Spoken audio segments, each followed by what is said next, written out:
हाँ, एक बहुत ही शानदार चैप्टर, दो ध्रुवीयता का अंत, द एंड ऑफ बाइपोलरिटी, ये चैप्टर अपने स्टार्ट करेंगे आपकी पॉलिटी का, और बहुत कुछ सिखाने वाला है। अपने फर्स्ट चैप्टर में पढ़ा था कोल्ड वॉर एरा का, यानी शीत युद्ध का दौर पढ़ा था, उसमें अपन ने फर्स्ट वर्ल्ड वॉर के बारे में पढ़ा, सेकंड वर्ल्ड वॉर के बारे में पढ़ा, हिटलर के बारे में पढ़ा, किस हिसाब से शीत युद्ध खत्म हुआ, वो सब अपन ने पढ़ लिया, ठीक है। और उस टाइम पर मैंने देखा था कि जो पूरा विश्व है वो दो महाशक्तियों में उभर के आया, यानी कि दो सुपर पावर उसमें निकल के आई, और वो सबको पता है वो दो सुपर पावर कौन कौन सी थी, एक थी यूएसए और एक था यूएसएसआर। और अब आप ही सोचेंगे कि ये जो यूएसए यानी कि अमेरिका और एक यूएसएसआर यानी सोवियत संघ, तो अभी यहाँ आप सोचेंगे कि यहाँ क्या है फिर मामला, यहाँ एंड मतलब वो दोनों ध्रुवीयता का कैसे खत्म हुआ। इसका मतलब कि दो ध्रुवीयता का मतलब ये जो दोनों सुपर पावर है ये कैसे खत्म हुई, कोई एक खत्म होगी और एक पावर कैसे बनी। इसका मतलब ये है कि इसके अंदर यूएसएसआर खत्म होगा, यानी कि सोवियत संघ किस हिसाब से खत्म हो रहा है, इस चैप्टर में बहुत मज़ेदार पढ़ेंगे।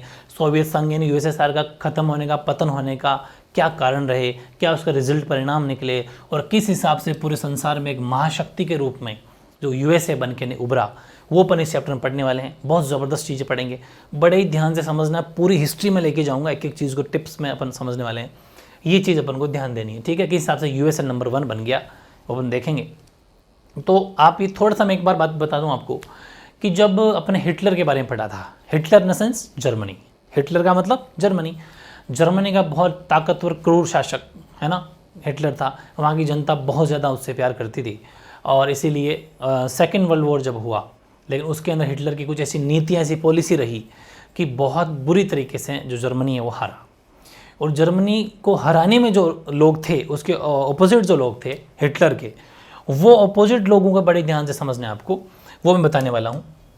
देखो, बात करें अपन हिटलर की, पूरी हिस्ट्री पे जाना एक बार। हिटलर का मतलब जर्मनी, ठीक, जर्मनी का क्रूर शासक हिटलर। और जब सेकेंड वर्ल्ड वॉर हुआ था, पूरी बात समझना, सेकेंड वर्ल्ड वॉर से पहले, द्वितीय विश्व युद्ध से पहले अगर मैं बात करूं, तो जर्मनी खुद एक सुपर पावर था।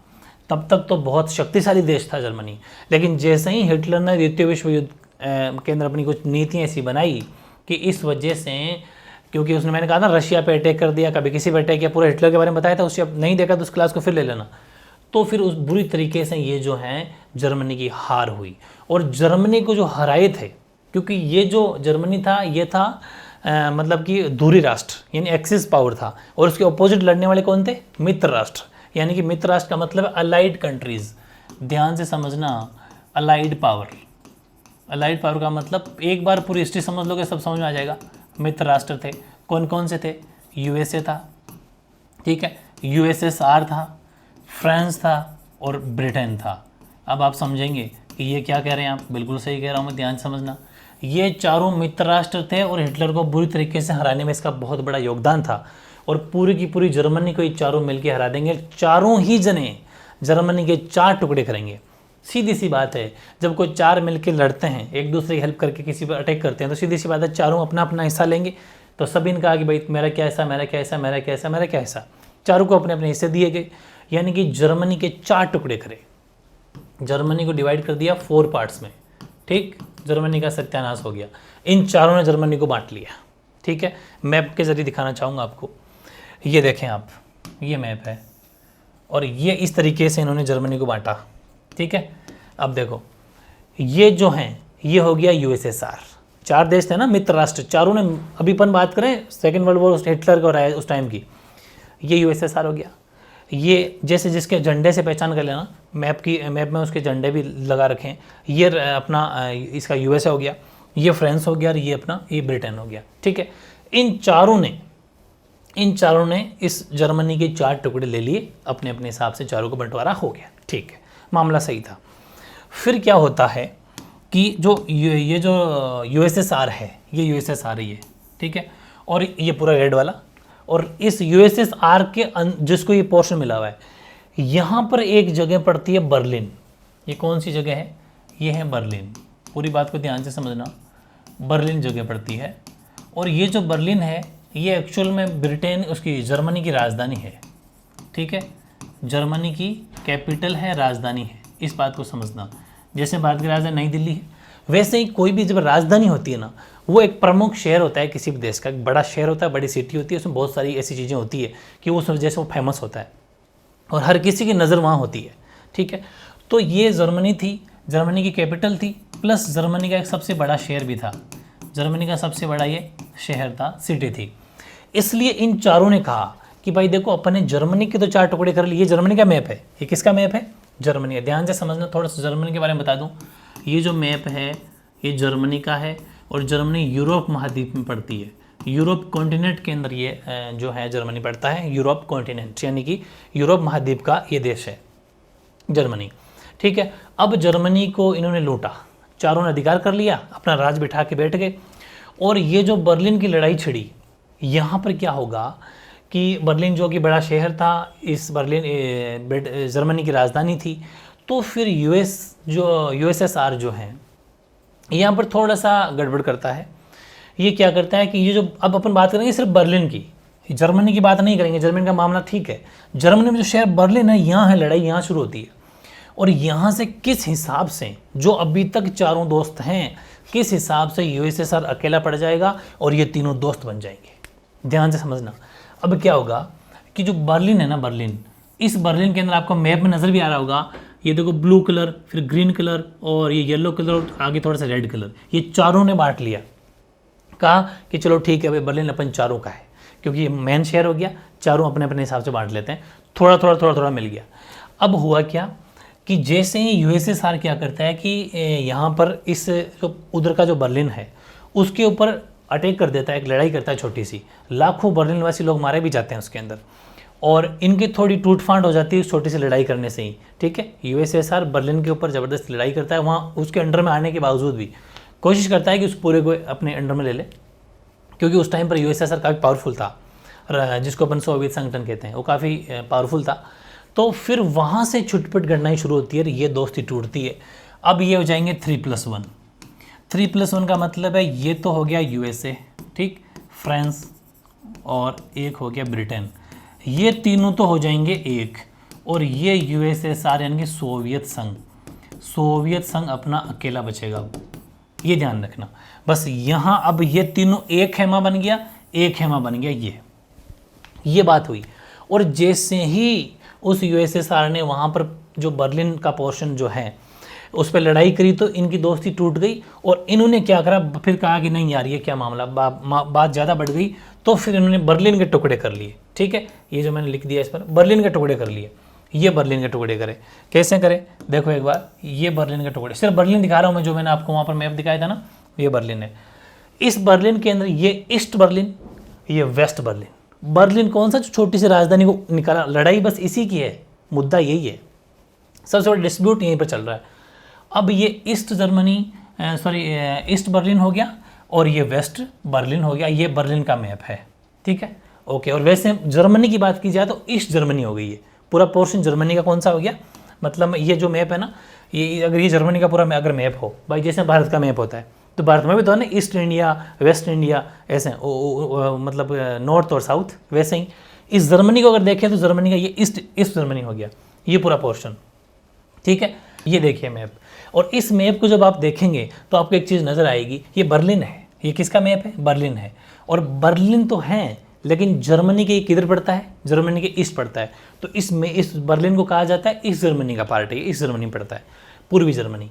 अब ये जो बर्लिन है ना, इस बर्लिन में ये जो हिस्सा है ये आता है यूएसएसआर के पास में, और ये जो पूरा हिस्सा है ये उन तीनों के पास में, जो तीनों दोस्त बन गए। ठीक है, कौन कौन बन गए, एक तो यूएसए, एक आपका ब्रिटेन, और एक हो गया फ्रांस। ठीक है, फ्रांस, ब्रिटेन और यूएसए, इन तीनों ने इस वेस्ट बर्लिन को अपने अंडर में ले लिया, और ये यूएसए हो गया ईस्ट बर्लिन, मतलब बर्लिन के 2 टुकड़े कर दिए। और अब हुआ क्या, प्रॉब्लम एक छोटी सी थी कि जो ये ईस्ट बर्लिन है ना, ये थोड़ी सी गरीब है। ठीक है, यहाँ उतनी सुख सुविधाएं नहीं है जो यूएसएसआर यानी सोवियत संघ के अंडर में आती है, कोई सुख सुविधाएं नहीं है, गरीब लोग रहते हैं। और ये जो है ना वेस्ट बर्लिन थोड़ी यहाँ पर अमीरी है, बहुत ज़्यादा फैसिलिटी है, बहुत अच्छे अपॉर्चुनिटी यहाँ पर मिल रही है।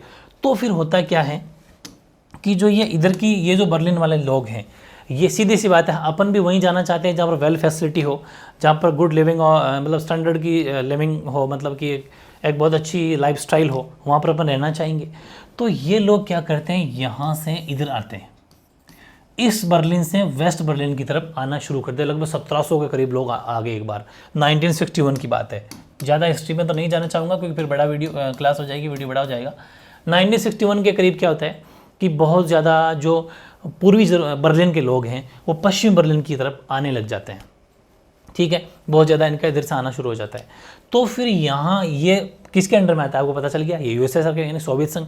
सोवियत संघ कहता है, उसको चिंता होती है ये क्या मामला हो गया, हमारे कंट्रोल में जो लोग रहते थे वो इधर जाने लग गए। तो फिर यहाँ की जो प्रशासन है उससे जो यूएसएसआर कहता है कि भाई कुछ कंट्रोल किया जाए, इनको रोका जाए इधर जाने से। तो फिर इनको रोका जाता है। तो स्टार्टिंग में क्या होता है ध्यान से समझना, स्टार्टिंग में ऐसे कोई एक दीवार खींची जाती है। ये जो दीवार देखिए आपको नज़र आ रही होगी, ये दीवार है, ये इनके बीच में यही है। ठीक है, ये पूरी दीवार है जिसको पैटी पैक कर देंगे पूरे इधर वाले बर्लिन को। ध्यान से पहले सब समझा दूंगा। ये जो दीवार है, शुरुआत में दीवार नहीं खींची गई थी, शुरुआत में ऐसे ही इसके ऊपर ऐसे कोई लोहे की जाली बिछा दी गई थी। ठीक है, लोहे की जाली बिछा दी गई थी, ऐसे रोका गया था क्योंकि यूएसएसआर ने कहा कि लोगों को जाने से रोको और सिक्योरिटी वगैरह लगा दी। फिर 20 अगस्त से, हालांकि छोटी मोटी ज़्यादा इफेक्ट हो जाएगा लेकिन थोड़ा सा लिख सकते हो, 20 अगस्त 1961 से इसका दीवार बनना शुरू हो गई थी। 20 अगस्त 1961 से, हालांकि वैसे 1961 ही बोला जाता है। 1961 में पहले इनकी जाली से, लोहे की जाली से इनको रोका गया था। उसके बाद में ये जो है फाइनली जो कंक्रीट की जो बनी थी दीवार, किसकी बनी थी, कंक्रीट की। ठीक है, अभी इसके बारे में पूरा बताऊंगा। कंक्रीट की दीवार खींच दी गई और बर्लिन के 2 टुकड़े कर दिए। जो बेचारे लोग आपस में ऐसे रहते थे, इनके खूब रिश्तेदार इधर भी, खूब रिश्तेदार इधर भी, उनको ज़बरदस्ती कोई दूसरा देश आके और बहुत ज़्यादा अन्याय कर रहा है कि यहाँ पर इस जर्मन के 2 टुकड़े कर दिए, बर्लिन के 2 टुकड़े कर दिए। ईस्ट बर्लिन और वेस्ट बर्लिन, 2 बर्लिन के टुकड़े हो गए, दीवार खींच दी गई। और फिर अब मेरी बात ध्यान से समझना कि और आगे क्या मामला होगा। थोड़ा बर्लिन की दीवार के बारे में आपको बताना चाहूँगा मैं। यहाँ पर जगह नहीं बची है तो अपन यहाँ कर लेते हैं काम। बर्लिन की दीवार की पिक देख लो पहले। ये ऐसी बर्लिन की दीवार है, ये इस तरीके से ये बर्लिन की दीवार आपको नज़र आएगी, ये बर्लिन की दीवार है। ठीक है, और मैं अगर इस बर्लिन की दीवार की बात करूँ, ये बर्लिन की दीवार है पूरी। ठीक है, इसके बारे में थोड़ा सा अगर आप फैक्ट लिखना चाहते हो लिख सकते हो। इस बर्लिन की दीवार की लंबाई है लगभग 155 किलोमीटर, लगभग क्या फिक्स ही 155 किलोमीटर इसकी लंबाई है। ठीक है, लंबी है। और जो इसकी बात करता हूँ मैं हाइट की, हाइट है इसकी 3.60 मीटर, यानी कि लगभग 3.5 मीटर इसकी हाइट है। और चौड़ाई की बात करूं मैं, चौड़ाई है 1.20 मीटर, या फिर अपन कह सकते हैं 120 सेंटीमीटर। ठीक है, इस तरीके से लंबी चौड़ी ऊंची दीवार है, यानी कि 155 किलोमीटर तो लंबी है। चारों ओर वेस्ट बर्लिन को पैक कर रहे थे यूएसएसआर ने। ये किसने खिंचवाई थी, यूएसएसआर ने, सोवियत संघ ने खींची थी कि पूरे वेस्ट बर्लिन को रोक दिया जाए कि वहाँ से लोग इधर आना रुक जाए। ये इतनी लंबी चौड़ी ऊंची है, 155 किलोमीटर लंबी है, 3.60 लगभग 3.5 मीटर मान लीजिए, उतनी इसकी हाइट है। और 1.20 मीटर यानी 120 सेंटीमीटर लगभग इसकी चौड़ाई है। ये इस दीवार की बात है। काफ़ी भारी भरकम दीवार है, जाना बहुत मुश्किल है, भयंकर सिक्योरिटी लगी रहती है वहाँ पर, फुल सिक्योरिटी है। और चप्पे चप्पे पर ध्यान रखा जाता है। डॉग भी वहाँ पर, डॉग स्क्वाड डॉग लगा रखे हैं बहुत ज़्यादा इसके अंदर, पूरी वेल फैसिलिटी, कोई भी लोग इससे उधर नहीं जा सकता। ये इस दीवार की बात थी। ठीक है, और फिर मैं बात करता हूँ, ये अपन ने बता दिया कैसे कैसे हुआ था। फिर बात की थी अपन ने, ये दोनों के टुकड़े हो गए। और ये जो दीवार खींची थी यूएसएसआर ने, इसको पैटी पैक कर दिया, लोग बड़े दुखी थे। ठीक है, और इसके अंदर बहुत ज़्यादा अपन ये भी बात बता दूं मैं आपको कि इसमें लगभग 171 ऐसा डेटा लिखा हुआ है कि लगभग 171-72 के करीब लोग मारे गए थे इसको रोड क्रॉस करते हुए, जैसे कि इधर से उधर जाना, इन सब की वजह से भी यहाँ पर लोग जो मारे गए थे बहुत ज़्यादा ये भी हो गए। जैसे इसमें ये अपन एक बात करता हूँ, मैं आपको पिक दिखाना चाहूँ, ये रहा, ये एक बार पिक जान लो इसको। ये जो है ना, इसका नाम है पीटर फैचर, 18 साल का एक लड़का है, बिल्कुल जवान लड़का था। और ये क्या था कि इस दीवार को क्रॉस करना चाह रहा था। इसकी दीवार के चारों ओर, दीवार के बनने के बाद में जाल वो लोहे की ओर लगी हुई थी। और ये जैसे ही जंप करने की कोशिश करता है तो ये वहाँ पर जो गार्ड है, सिक्योरिटी गार्ड है, उसको गोली मार देते हैं और यहीं फंस जाता है। और इतनी दयनीय इसकी मौत होती है, सिक्योरिटी गार्ड देखते हैं लेकिन इसको कोई मेडिकल मुहैया नहीं कराया जाता, यहीं सड़ गल के बेचारा मर जाता है। ऐसे ही एक 72 ईयर्स ओल्ड एक लेडी थी, ठीक है, ओल्ड वुमेन थे, इनका भी ऐसा मामला हुआ कि ये दीवार फांद रहे थे। दीवार में एक जगह ऐसी थी जो खिड़की जैसा दिखता था, जिसके आर पार देखा जा सकता था, वहाँ पर ये बैठे थे। ठीक है, वहाँ मतलब बैठे इन से देख रहे थे और फिर इनका मन कर गया कि मैं उधर चले जाऊँ, क्योंकि इनके सब के रिलेटिव वगैरह आपस में ऐसे जाते आते करते थे पहले।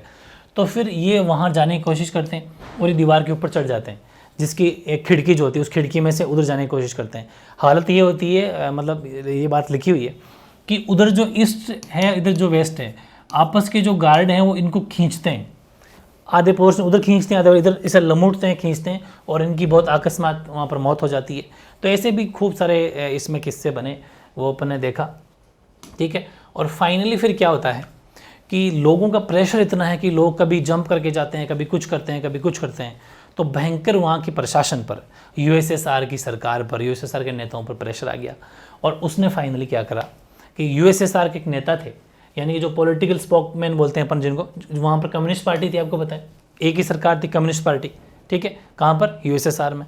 और उसके स्पोक पर्सन थे, मतलब जिसके इसका मतलब ये था कि जो पार्टी की बात रखने वाले, जैसे ऐसा मान लीजिए पार्टी के लीडर गुंटो स्कैबोस्की जो थे, ये वहाँ के लीडर थे। इन्होंने प्रेस कॉन्फ्रेंस करी, ठीक है, और प्रेस कॉन्फ्रेंस करके ये आदेश दिया कि भाई, वो लाइव चल रही थी, ध्यान रखना, ये जो प्रेस कॉन्फ्रेंस थी वो लाइव थी, इसको पूरी जनता, वहाँ की जितने भी यंग लोग थे या फिर सारे लोग देख रहे थे, जर्मनी के, ठीक है, बर्लिन के लोग सारे देख रहे थे, बर्लिन के सॉरी।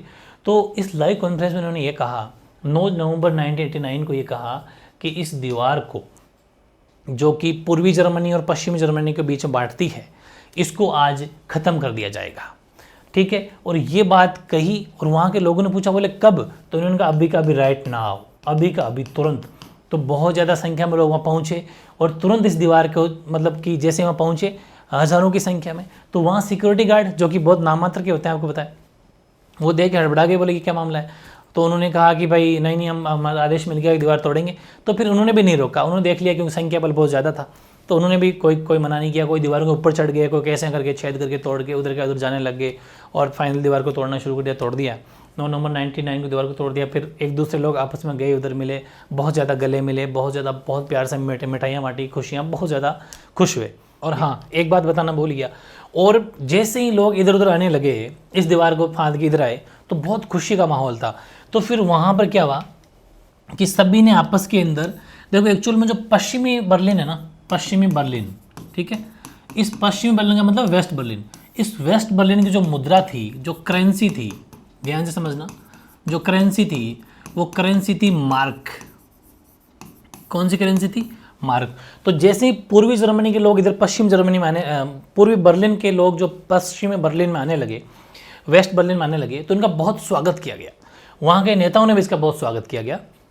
और वह हेमलेट करके एक नेता है, हेलमेट करके, उन्होंने इनका बहुत तगड़ा स्वागत किया। वो कहीं पर गए हुए थे वार्षा वहाँ पर, तो वो वहाँ से आते हैं और वो हर जने को कहते हैं कि 100 मार्क दिए जाएं, कि जो भी हमारे इधर आया है उस हर बंदे का एक वेलकम के तौर पे 100 मार्क, यानी कि उनकी जो मुद्रा चलती, जैसे अपना रुपया चलता है वैसे उनके मार्क चलता था।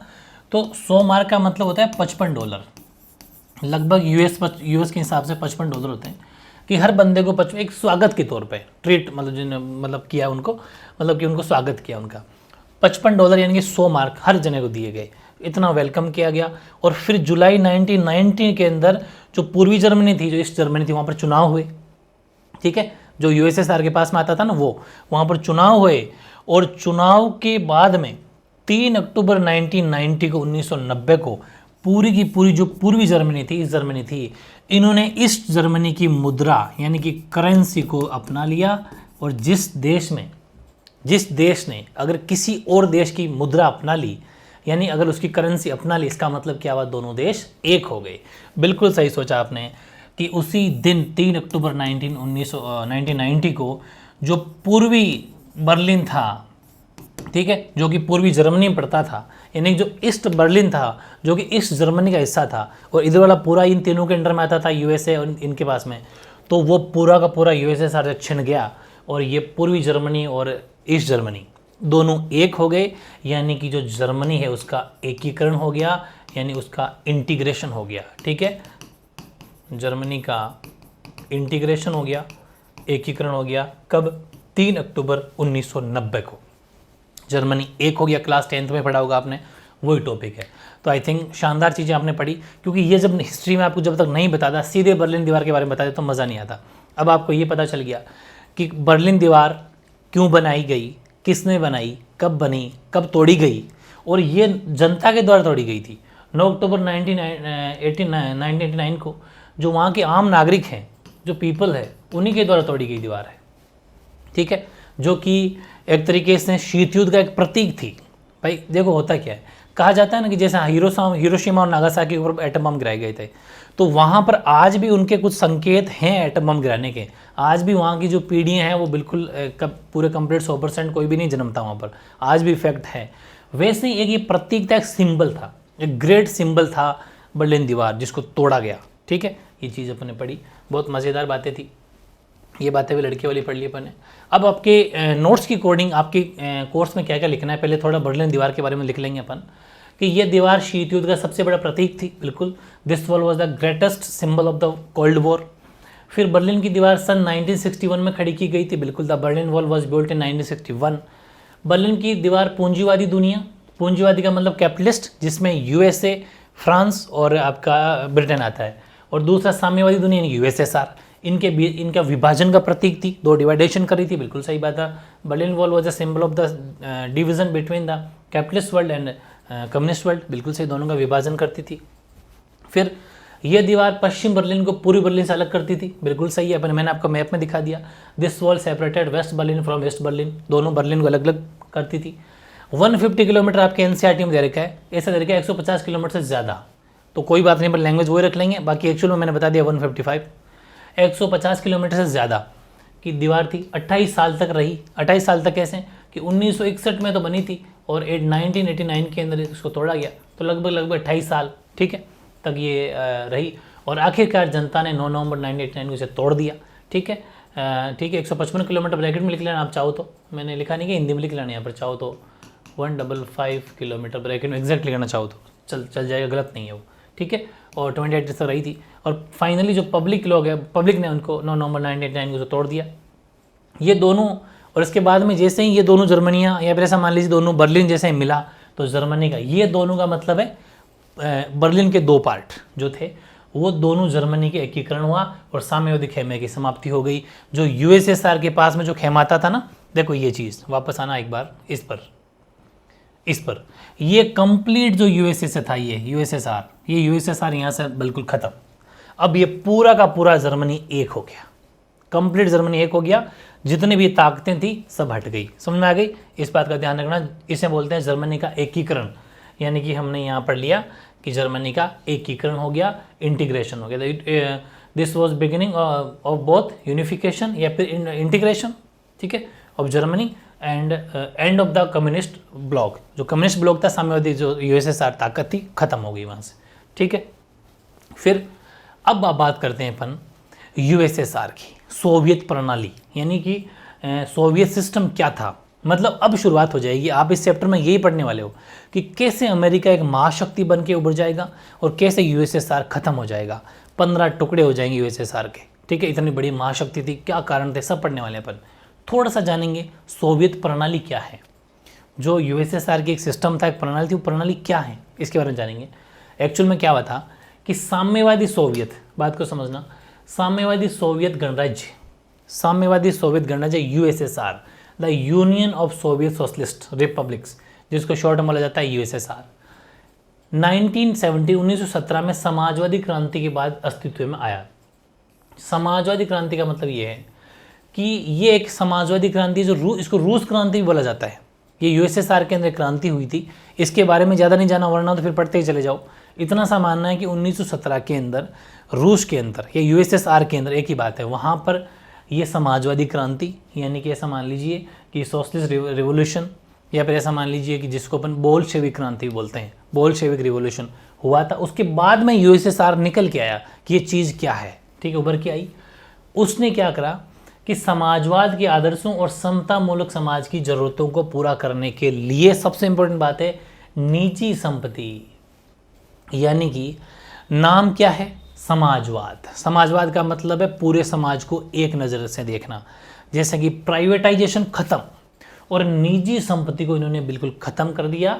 यानी कि जो प्राइवेट जितनी भी, चाहे कोई भी चीज़ प्राइवेट हो, उसको ख़त्म करके सबको गवर्नमेंट के अंडर में ले लिया। और एक ध्यान रखना, ये सबसे बड़ा गलत कदम है ये। अगर किसी भी देश में जैसे कि बहुत जितने भी विकसित कंट्री हैं, चाहे वो यूएसए वगैरह हो, आज यूएसए की इकोनॉमी सबसे नंबर 1 क्यों है? क्योंकि मोस्टली सारा काम प्राइवेट है, स्कूल है प्राइवेट, गवर्नमेंट के अंडर में, लेकिन काम प्राइवेट वालों कर रहे हैं, तो प्रॉफिट समझ के वो अच्छा काम करेंगे। रोड हमारे देश में देख लो आप, रोडवेज कितनी घाटे में चलती है, हर गवर्नमेंट ट्रेन के कितना घाटे में चल रही है। कारण क्या है समझते हो आप? करप्शन है, कहीं ना कहीं धांधली चल रही है, वरना क्यों इतनी बसें तो गाड़ियाँ इतनी भरी चल रही, क्यों मतलब धांधली हो रही है? तो उन सब के करने के लिए एक काम कर दिया जाए, किसी पूरी रोडवेज को किसी प्राइवेट के हाथ में दे दी जाए, तो वो क्या करेगा, प्रॉपर सवारी बिठाएंगे और गवर्नमेंट उसका कुछ हिस्सा रख लेंगे, भाई हमारा 50% होगा, जो भी होगा। तो वही चीज़ है, अगर आप निजी संपत्ति को खत्म कर दोगे तो कोई भी लोग बिजनेस करना चाहेगा ही नहीं। सरकार के अंडर में सारा काम होगा तो फिर सरकार तो अपने मनपसंद का टैक्स लगाएगी, सब काम होंगे। तो कुछ इकोनॉमी खुली होनी चाहिए। खुली अर्थव्यवस्था जिस देश की होती है वो पूंजीवादी देश होते हैं।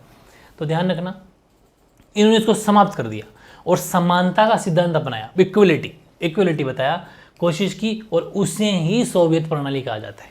फिर समझा दूँ, 1917 के अंदर, 1917 के अंदर जो यूएसएसआर के अंदर यानी सोवियत संघ के अंदर एक क्रांति हुई थी, जिसको अपन कह देंगे समाजवादी क्रांति, सोशलिस्ट रेवोल्यूशन हुआ था। उसी से जो उसके बाद में जो है ये सोवियत प्रणाली हमें देखने को मिलती है। सोवियत प्रणाली या सोवियत सिस्टम क्या है एक्चुअल में? ये प्राइवेटाइजेशन को, यानी कि जो जितने भी प्राइवेट सेक्टर है उसको ये ख़त्म करता है। Meet the ideal socialism and needs to an egalitarian society, the attempt abolish to institution of private property. ये प्राइवेट प्रॉपर्टी को बिल्कुल उसका अबोलिशन करता है, उसको ख़त्म करता है और सबको समान नज़र से देखता है कि सभी को सब मिलना चाहिए।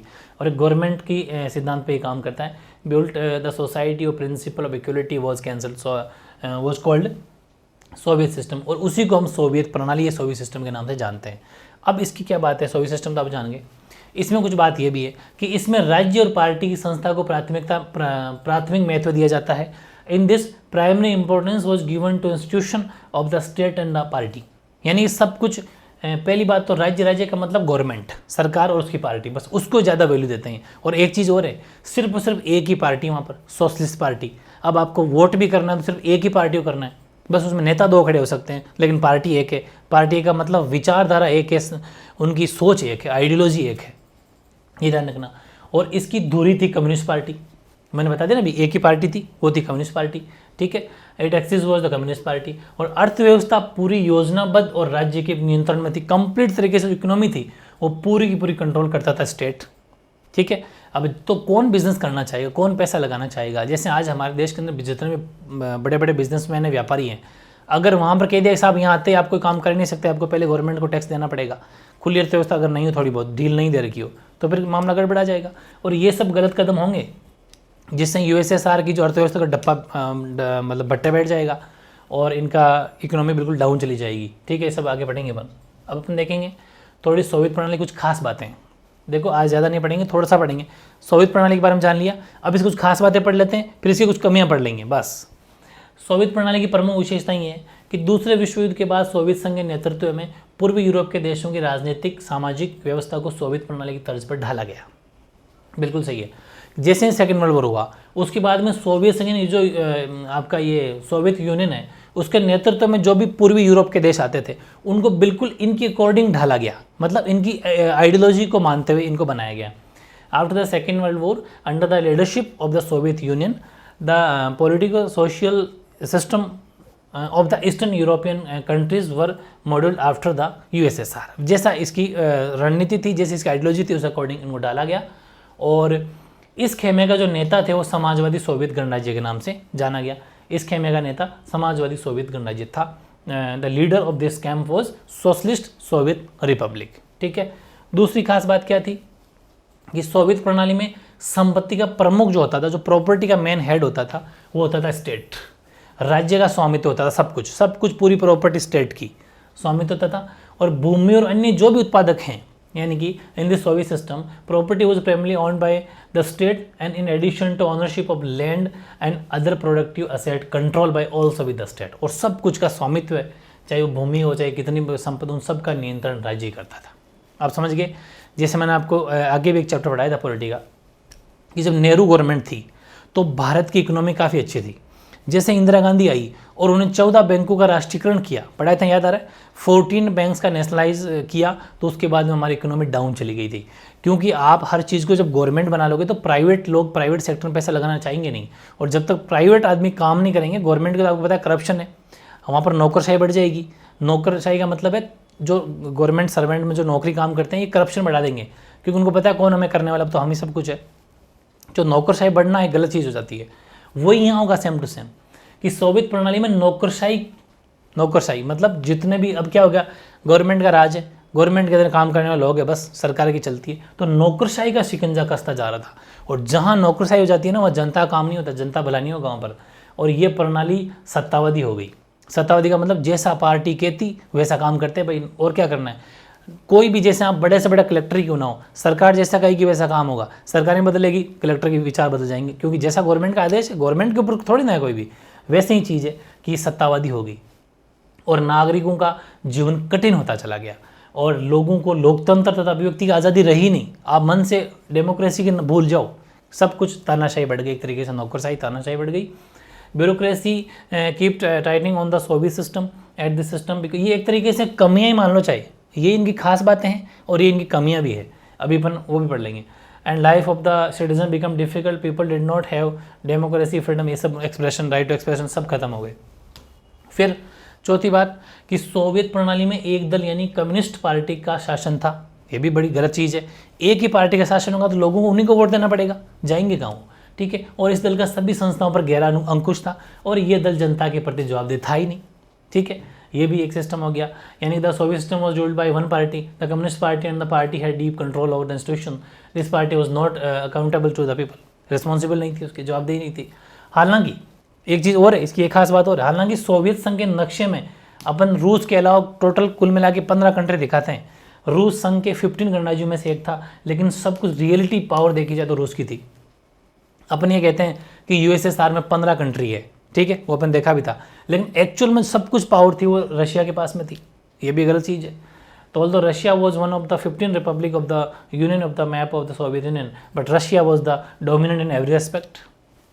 ये 5 बातें मैंने आपको जो बताई है, ये इनकी खास बातें मान लो, चाहे इनकी कमियां मान लो, सब कुछ एक ही। विशेषताओं में एग्जाम में क्वेश्चन अगर आए ना कि सोवियत पार्टी क्या विशेषताएं थी, तो ये आ जाएगा। अब कुछ ड्रॉबैक्स भी है, ड्रॉबैक्स मैंने इसी में से निकाले हैं, लेकिन आपको पता होना चाहिए, आपको रिवीजन कर लेना। ड्रॉबैक्स वही है जो विशेषताएं हैं, अभी मैंने पढ़ी। एग्जाम में क्वेश्चन आ सकता है कि सोवियत प्रणाली की कमियां, ड्रॉबैक्स ऑफ सोवियत सिस्टम। एक तो ये कमी थी कि सोवियत में नौकरशाही जो बढ़ती जा रही थी, अभी पढ़ा आपने जस्ट, इस वजह से सत्तावादी हो गई और नागरिकों की लाइफ बड़ी मुश्किल हो गई, बिल्कुल अभी पढ़ लिया था। सेकंड, कम्युनिस्ट पार्टी एक ही पार्टी का राज था वहाँ पर, ठीक है, वो एक ही पार्टी का राज होना भी, और वो खुद रिस्पॉन्सिबल थी नहीं। दूसरा ये अपन ने उसी में से निकाल लिया। तीसरा, वैसे देखेंगे तो 15 कंट्री थी, लेकिन रशिया सब कुछ करने वाला था, ये हो गया तीसरा। चौथा कि उत्पादकता और प्रौद्योगिकी के मामले में सोवियत संघ पश्चिमी देशों में बहुत पीछे रह गया था।